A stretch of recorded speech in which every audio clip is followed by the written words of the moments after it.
বিসমিল্লাহির রহমানির রহিম। আমি আজ বোর্ডের এই গুরুত্বপূর্ণ অঙ্কটি সমাধান করব।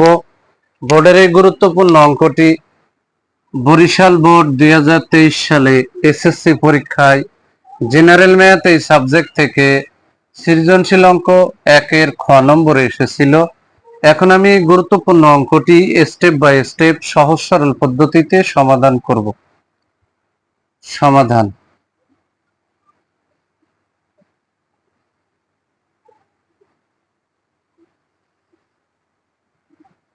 দেওয়া আছে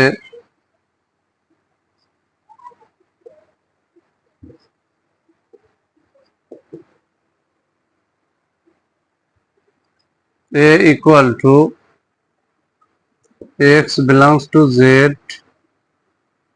such that x square less than 9, b equal to x belongs to n such that x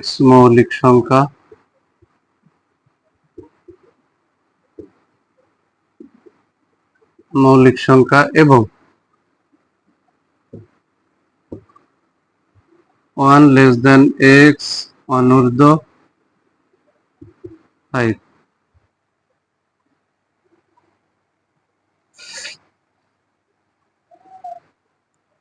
এখন এখানে মান বের করতে হবে, এখানে এর মান বের করতে হবে আর এখানে মান বের করতে হবে বির মান। তারপর এস অন্যায়টিকে আবার এখানে নিচে বসাবো। তাহলে এখানে যদি আমরা মান বের করি, এখানে শর্ত আছে এক্স স্কোয়ারের মান 9 থেকে ছোট। তাহলে আমি শর্তটা লিখি। শর্ত হলো এক্স স্কোয়ারের মান 9 থেকে ছোট। আর জেড দ্বারা পূর্ণ সংখ্যা বুঝ, জেড দ্বারা এখানে পূর্ণ সংখ্যা বোঝায়। তাহলে এখানে জেড সমান সেকেন্ড ব্র্যাকেটের ভিতরে ডট ডট -2 -1 0 1 2 ডট ডট, আরো লাগলে আমরা নিতে পারবো। এখন এক্স সমান 0 হলে এক্স স্কোয়ার সমান 0-এর উপরে স্কোয়ার সমান 0, যেটা 9 থেকে অবশ্যই ছোট। এক্স সমান +-1 হলে, তাহলে এখানে এক্স এর স্থানে +-1 দিয়ে তার উপরে যে স্কোয়ার দিলাম, তাহলে মাইনাস যুক্ত মানের উপরে পাওয়ার আছে জোড়, প্লাস যুক্ত পাওয়ার উপরে জোড়। তাহলে এখানে দুটো 1 গুণ করলে 1 হয়, যা 9 থেকে ছোট। এক্স সমান +-2 হলে +-2 তার উপরে স্কোয়ার সমান আমরা এখানে 4 লিখতে পারি। সেটাও এখানে এক্স স্কোয়ারের মানও কিন্তু 9 থেকে ছোট। যদি আমি এখানে 3 দিই, +-3 দিই, তাহলে +-3-এর উপরে স্কোয়ার মানে 9 সমান হয়ে যাবে। তাহলে আর পরবর্তী লাইনে আমরা এক্স সমান +-3 আর দেব না। তাহলে এখানে আমরা এর মান আমরা পেয়ে যাচ্ছি, এখানে 0 গ্রহণযোগ্য, +-1 গ্রহণযোগ্য, +-2 গ্রহণযোগ্য। তাহলে আমরা এখানে দিতে পারি 2 1 0 1 2। তাহলে আমরা এখানে মান পেয়ে গেলাম। এখানে চেয়েছে 9 থেকে, এখানে ছোট চেয়েছে, আছেও ছোট। তাহলে এখানে 0 গ্রহণযোগ্য হলো। এখানে +-1 দিয়ে এখানে চেয়েছে 9 থেকে ছোট, হয়েছেও ছোট। তাহলে এখানে -1 গ্রহণযোগ্য, +1 গ্রহণযোগ্য। এখানে +-2 দিয়ে যখন আমি +-2-এর উপর স্কয়ার দিছি, এখানে চেয়েছে 9 থেকে ছোট, হয়েছে ছোট। তাহলে এখানে -2 গ্রহণযোগ্য, +2 গ্রহণযোগ্য, কিন্তু +-3 গ্রহণযোগ্য হবে না। তাহলে এর মান আমরা পেয়ে গেলাম। এবার এখানে বির মান বের করব। এখানে আমরা বির মান বের করব। তাহলে এখানে বলেছে এই অংশটুক এক্স এর মান 1 থেকে বড়, 5 থেকে ছোট বা সমান এবং মৌলিক সংখ্যা। এই শর্তে বলেছে এক্স এর মান এক থেকে বড় মানে 2 থেকে শুরু, 5 থেকে ছোট বা 5 এর সমান 5 পর্যন্ত নেওয়া যাবে।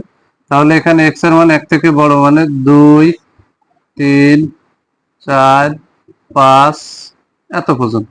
এবারে 2 3 5 4 5 এর ভিতরে বলেছে x মৌলিক সংখ্যা, তাহলে মৌলিক সংখ্যাগুলো নিতে হবে। তাহলে এখানে কিন্তু আমরা b এর মান বসাই দিতে পারি।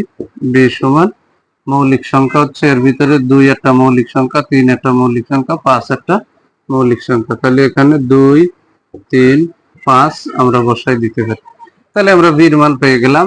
x এর মান 1 থেকে বড়, 5 থেকে ছোট বা সমান। তাহলে এখানে 2 3 4 5 সংখ্যা আমরা পেয়েছি। মৌলিক সংখ্যার শর্ত অনুযায়ী আমরা 2 3 5 এটা নিতে পারলাম। এখন আমার এর মান রেডি এবং b এর মান রেডি। তাহলে এর মান এবং b এর মান পেয়ে গেলাম। এখানে কিন্তু আর একটা অংশ আছে, s সমান এই অংশটুক দেওয়া আছে। তাহলে এখানে কিন্তু লিখতে হবে s সমান ফার্স্ট ব্র্যাকেটের ভিতরে x y দিলাম such that x belongs to a, y belongs to b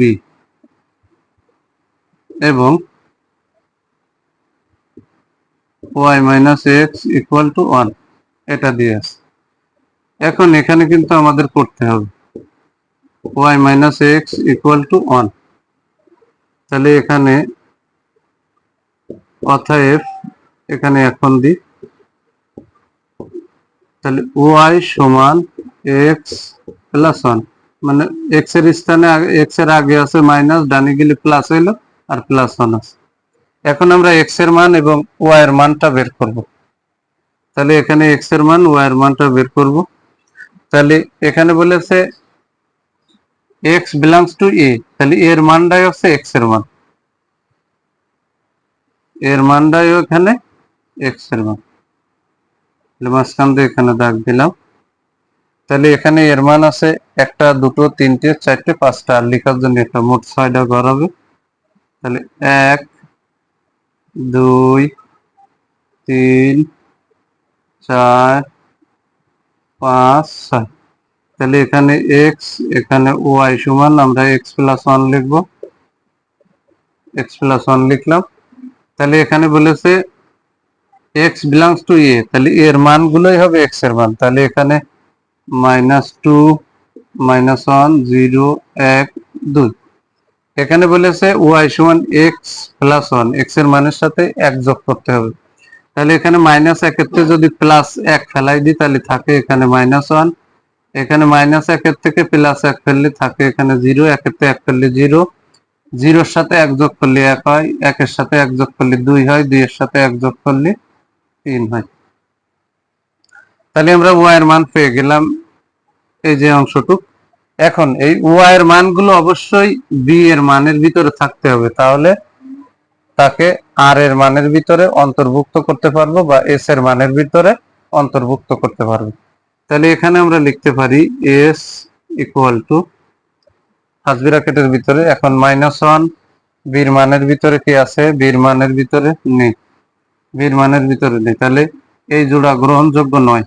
0 b এর মানের ভিতরে নেই, -1 0 গ্রহণযোগ্য নয়, 1 এই মানের ভিতরে নেই, 0 1 গ্রহণযোগ্য নয়, 2 এই মানের ভিতরে আছে, তাহলে 1 2 গ্রহণযোগ্য, 1 2 এটা গ্রহণযোগ্য, 3 এই b এর মানের ভিতরে আছে, তাহলে 2 3 ও গ্রহণযোগ্য, 2 3 গ্রহণযোগ্য। সর্বশেষে তাহলে এখানে এস আর নাইটিকে আমরা তালিকা পদ্ধতিতে প্রকাশ করে ফেললাম।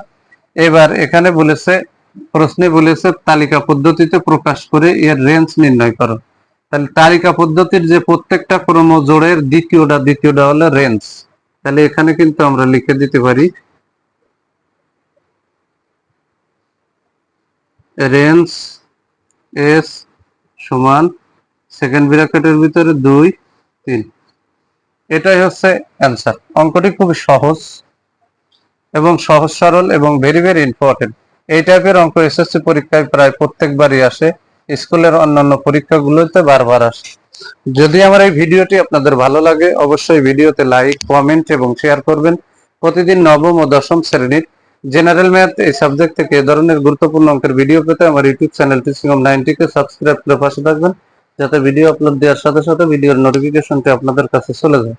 যারা আমার এই সেম ভিডিওটি ফেসবুক থেকে দেখবেন তারা অবশ্যই আমার ফেসবুক প্রোফাইলে ফলো দিয়ে রাখবেন এবং ভিডিওতে লাইক, কমেন্ট এবং শেয়ার করবেন।